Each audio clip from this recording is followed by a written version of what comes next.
¿Qué tal, amigos? Bienvenidos a una edición más de Dialogando, programa de entrevistas producido por la Universidad Jaime Bauzate y Mesa. A mí me enorgullece entrevistar a personajes como el que tengo hoy al lado. Él es un bauzatino exitoso, es escritor, periodista. A los 19 años publicó su primer libro, Haciendo Cuentos, con un prólogo particular del expresidente Alan García Pérez. Hoy, a sus 32 años, está en la Feria Ricardo Palma para presentar su libro Tiempo de Guerra. Él es Arturo Valverde. Yo le doy las gracias y la bienvenida de Dialogando. ¿Qué tal? ¿Cómo estás? Muchas gracias.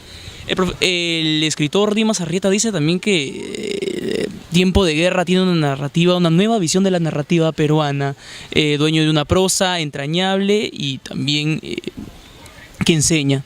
Quería iniciar la pregunta volvamos al pasado, iniciaste a los 19 años, entre clases de periodismo, exposiciones, tareas y todo eso. ¿Cómo hace un estudiante, cómo lo has hecho tú para poder publicar tu primer libro, Haciendo Cuentos? No solamente diría entre clases y de periodismo y en las aulas, sino que yo recuerdo que muy gran parte de la carrera la pasamos fuera de las aulas. Nos íbamos al parque de la residencial en grupo de 10, 15 personas, y me acuerdo que había un amigo que llevaba monedas del tragamonedas, y con eso compraba las pequeñas botellas de ron o de Coca-Cola, y con eso conversamos, y ahí surgían muchísimas historias. Muchas historias han surgido incluso fuera de las aulas, ¿no? Yo, como te decía, creo que algo que ha sumado bastante a todos estos libros ha sido la gente con la que he tenido la oportunidad de conversar, las vivencias que uno tiene constantemente, los viajes. O sea, es una suma, creo, de todo, ¿no? Es una suma de todo. Luego vino un gol para Mona Lisa, uno también de tus libros, si podrías detallarnos un poco más. Claro, mira, en el 2004 se publicó Haciendo Cuentos, ¿ya? Para más o menos así estructurarlo. En 2004 se sale Haciendo Cuentos, que justamente sí la obra que fue prologada por Alan García. Muy poca gente sabe que antes de publicar Haciendo Cuentos, yo le pedí, por ejemplo, que escribiera el prólogo a mi libro Alonso Cueto. Alonso Cueto, por ejemplo, llamó a mi casa una noche para decirme que me felicitaba por la obra. Me felicitaba porque veía realmente mucha madera de escritor en el primer libro, pero que lamentablemente tenía que irse, no sé, a Suiza, a Bélgica, no sé, y tenía que ir, si no iba a poder hacer la introducción. Poca gente sabe también que le toqué la puerta a César Hildebrand para que escribiera el prólogo para mi primer libro. Pero sin embargo, estas personas lamentablemente no pudieron hacerlo, porque creo que no sé si les espantaba cuando le decía que García Pérez iba a hacer también el prólogo a la obra, ¿no? Has sido muy renuente, ¿no? Al momento de que escribías a tus 19 años, tú decías que no es necesario llegar a los 20 años, no es necesario terminar una carrera, no es necesario tener mucha experiencia para poder escribir. Tú también quisiste escribir y demostrar que la juventud tiene mucha madera para poder inmergerse en la literatura. Mira, yo te diría más bien que yo uno de los primeros metas quizás, o quizás lo primero que uno se traza quizás como escritor es querer comunicarse, ¿no? Si yo escribo cuentos o escribo un libro, una columna, es porque busco de una otra manera comunicarme con la gente, ¿no? Quiero decirles algo, ¿no? Algo que quiero transmitirle, básicamente es eso, a través de una historia que te pueda hacer reír o te pueda espantar, o una historia realmente que te haga, no sé, llorar. Pero siempre creo que uno busca transmitir algo que crees que tienes adentro y que quisieras compartirla con los demás. Y eso es lo que siempre he buscado, ¿no? Expresarme, decir qué estoy pensando, qué estoy sintiendo. Yo la vez pasada, cuando presentamos aquí el último libro aquí en la Feria del Libro Ricardo Palma, conversaba un poco incluso con el público, les decía de que muchas de los cuentos, desde el primer libro hasta el último libro, la gente siempre piensa de que tiene que haber habido una influencia literaria de otros autores para poder sentarse a escribir. O sea, eso es cierto, ¿no? Yo he leído muchísimo a Maupassant, muchísimo a Chekhov, a Ribeiro, pero hay una parte que las personas quizás no toman en cuenta, que es que no solamente uno para escribir se llena con otros escritores. Yo me he llenado mucho, por ejemplo, con la música. con todo tipo de música, con jazz, con no sé, música clásica, con salsa, con boleros. O sea, soy un apasionado de eso, ¿no? Se recordar una frase que decía, para poder escribir hay que saber bailar, que lo decía Gabriel García Márquez. Claro, claro, exactamente. Aunque en el caso, por ejemplo, de Labo era un hombre que sabía cantar muy bien, que tenía una gran sola, pero no bailaba para nada. O sea, hay casos así excepcionales, ¿no? Todo eso enriquece, ¿no? El momento de escribir las noches de bohemias también, es la que cuentas en muchos de tus libros y todo eso. O sea, gran parte de las vivencias que pasas y todo ello. Sí, siempre me ha gustado, digamos, la bohemia, conversar, la charla intelectual, no solo la charla sobre libros, pero también la charla de la vida, ¿no? Yo he llegado, ¿me entiendes?, a sentirme, me siento muy a gusto, ¿me entiendes?, estando quizás conversando de libros, como conversar, ¿me entiendes?, de nada, ¿no? A veces uno se conversa de nada, simplemente estás sentado y no sabes qué estás hablando, pues simplemente estás ahí con una persona y te sientes muy bien. Me encanta, por ejemplo, ¿sabes qué?, escuchar las conversaciones de sobremesa, ¿no? Me gusta, por ejemplo, irme al mercado, tomarme un desayuno cuando estoy de viaje y ver a las personas que llegan, qué hacen, cómo se sientan, cómo sorben la sopa, cómo la soplan, cómo atiende la señora, ¿no? Esas cosas son las que me gustan. Me gusta, por ejemplo, viajar en Comi, en Custer, donde está la gente, donde hay la aglomeración. Me gusta estar donde está la gente, ¿no? O sea, para poder, digamos, un poco recopilar un poco, digamos, quizás no necesite de datos, pero sí historias, ¿no? Veo gente, veo sus caras, sus expresiones, lo que dicen, cómo hacen, cómo caminan, y todo eso me alimenta, ¿no? Arturo, ahora presentas Tiempo de Guerra acá en la Feria Ricardo Palma, en la cual asistió dialogando. ¿De qué va Tiempo de Guerra? Bueno, primero quiero agradecerle a Claudia, que es la directora de la editorial Caja Negra, Claudia Ramírez, porque nos sentamos, me acuerdo, una vez a tomarnos un café, justo para ver el proyecto de Tiempo de Guerra. Acababa de terminar la campaña electoral y quería volver justamente a la literatura. Y Tiempo de Guerra era un libro que ya tiene como 4 años, digamos, siendo trabajado. Le puse mucho empeño y aplacé su publicación justamente por la campaña electoral.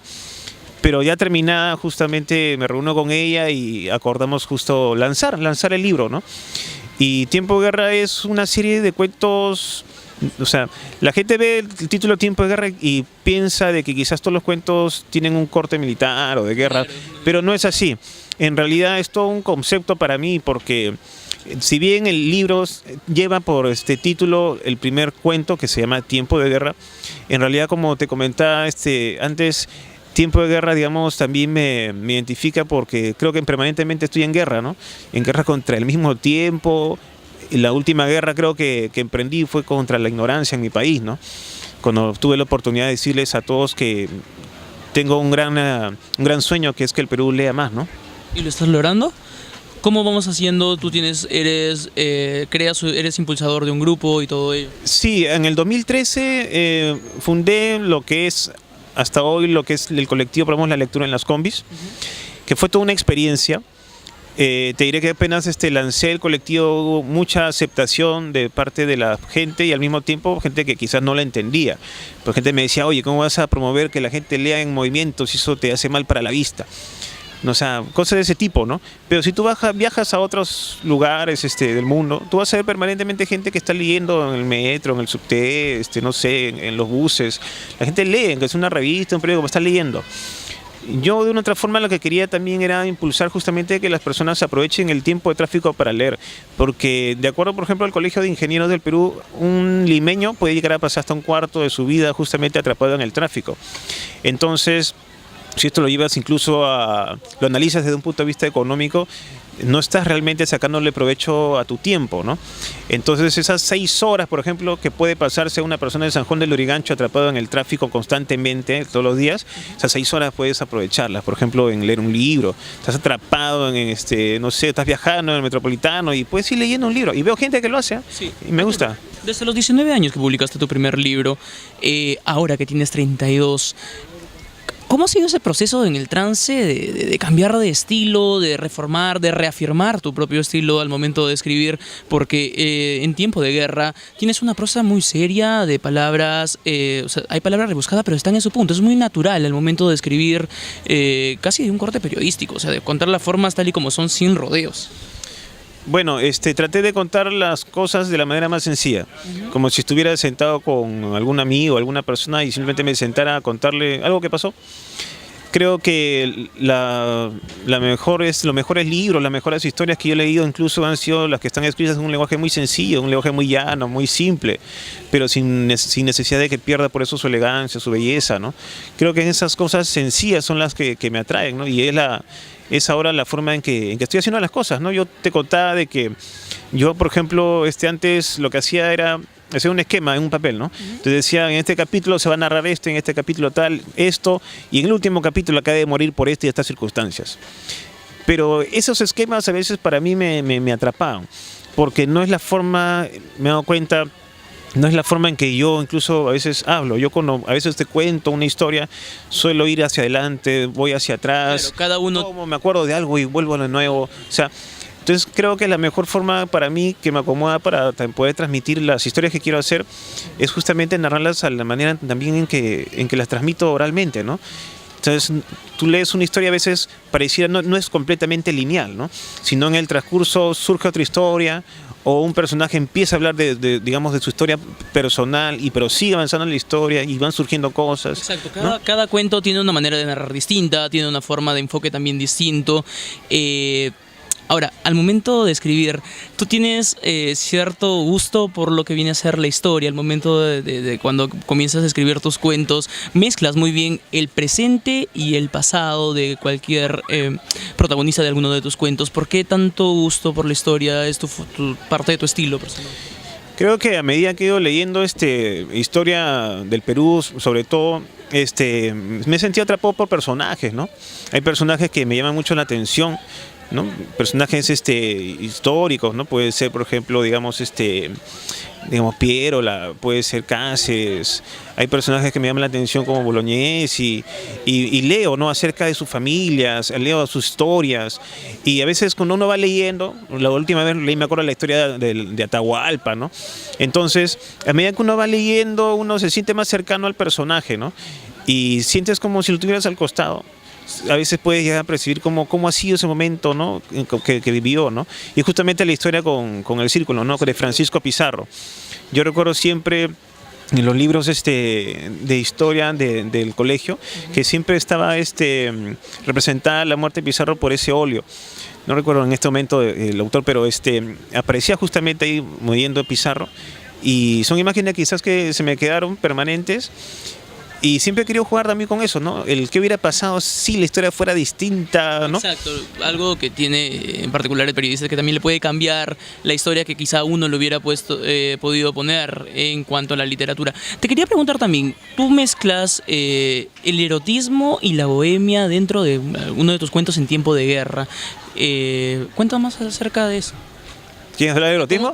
¿Cómo abordas el erotismo y la bohemia dentro de un solo cuento, como por ejemplo de Tiempo de Guerra? Mira, yo les contaba justo en la presentación de que, a ver, digámoslo de esta manera. Cuando se hizo hace un poco se hizo un comentario sobre el libro acerca de este aspecto, digamos, erótico que tenían algunas narraciones. Entonces, a algunas personas les gustaba, otras personas se espantaban. Pero estas cosas provienen también de otras influencias que no necesariamente son literarias. Son influencias, ¿me entiendes?, que vienen de otras manifestaciones del arte, como por ejemplo es la pintura. Yo recuerdo mucho que yo era muy asiduo a ver, por ejemplo, todo lo que era la obra de Dalí, por ejemplo, ¿no? Cuando tenía 11 años hacia adelante, ¿no? Te veía obras pues como la máquina de masturbación, el masturbador, no sé qué cosa. Veía conceptos de ese tipo, sexuales, ¿no? Y creo que esos ingredientes que estaban justamente en los cuadros de Dalí, por ejemplo, se me quedaron ahí presentes o las mismas películas surrealistas, ¿no? El manejo, por ejemplo, de la sexualidad o el erotismo que tenía Buñuel en sus películas. De otra forma se me quedaron presentes y también las voy poniendo, ¿cómo se llama? En los cuentos, ¿no? Pero a mi manera, ¿no? Entonces, esta historia, por ejemplo, por decirlo, la historia del primer cuento de Tiempo de Guerra, la gente se espanta, ¿no? Oye, ¿cómo es eso? ¿Cómo puede ser que al final el tipo viole a su amigo con un muñón, ¿no? O sea, eso es imposible, no sé, ¿no? Bueno, de repente nunca han visto una mano adentro de otro hombre, ¿no? Pero la verdad es que fue una historia que nació justamente en el centro de Lima. Yo estaba un día ahí, en una noche, con un grupo de amigos y se me acerca justamente una persona a narrarme esta historia, ¿no? Que había padecido y cómo había terminado sin una mano y toda la, digamos, todo aquello, digamos, que había sentido después de perder la mano, ¿no? O sea, lo había perjudicado tremendamente, hasta psicológicamente, ¿no? Arturo Valverde, hay muchos proyectos después de Tiempo de Guerra. Sí, sí, hay bastantes proyectos, en realidad no solamente literarios, ¿no? Pero en este instante ya creo que uno de los, lo más reciente, lo más instantáneo, lo más inmediato es promover la lectura de Tiempo de Guerra. Me gustaría que los lectores peruanos apuesten por autores peruanos, por nuevos autores peruanos. Creo que a través de las editoriales llamadas independientes se está publicando muchísimo escritores peruanos que valen la pena leerlos. Creo que realmente valen la pena revisarlos. Creo que vale la pena incluso abrir un poco ya la historia también en lo que es la literatura, ¿no? Y darle también la oportunidad a otros escritores y leerlos. Yo valoro muchísimo, creo que todos valoramos muchísimo la literatura que hemos heredado de la generación 50, el 60, el 70, pero hay nuevas generaciones y creo que sería bueno leerlas, ¿no? Yo soy parte de una generación de escritores y me siento muy contento de ver cómo día a día se renueva también, ¿no? Ahora ya me gustaría que Tiempo de Guerra también se lea también más en provincias, llegue a ellos, la gente lo pueda leer. Creo que es un libro que la gente le va a gustar porque son cuentos populares, son netamente cuentos populares, son nuevos cuentos populares, son historias actuales que te pasa a ti y me pasa a mí, ¿no? Exacto. Yo quisiera citar nuevamente a Dimas Arrieta porque en una de las críticas para la presentación del libro que se fue en la Feria Internacional del Libro, dice: por estas y muchas cosas felicitamos a Arturo Valverde por esta faena literaria, porque estos logros son esas guerras y batallas campales con el lenguaje, la razón de ser de toda la literatura. Arturo Valverde, muchísimas gracias por estar en Dialogando, mucha suerte y también pues quisiera que mandes un saludo a los estudiantes de la universidad porque se acerca el 8º aniversario como universidad. El 8º aniversario como universidad. Claro, claro. Mira, yo te lo digo así. Yo estudié en Bausati Mesa la carrera de periodismo sin saber realmente que quería ser periodista, ¿ya? Y es una carrera apasionante. Creo que desde que he egresado de las aulas le he tomado muchísimo más cariño. De la Bausati Mesa egresan periodistas de primer nivel. Realmente les mandaría un saludo a ellos, les mandaría un saludo a todos los profesores que de otra forma siempre los he tenido presentes.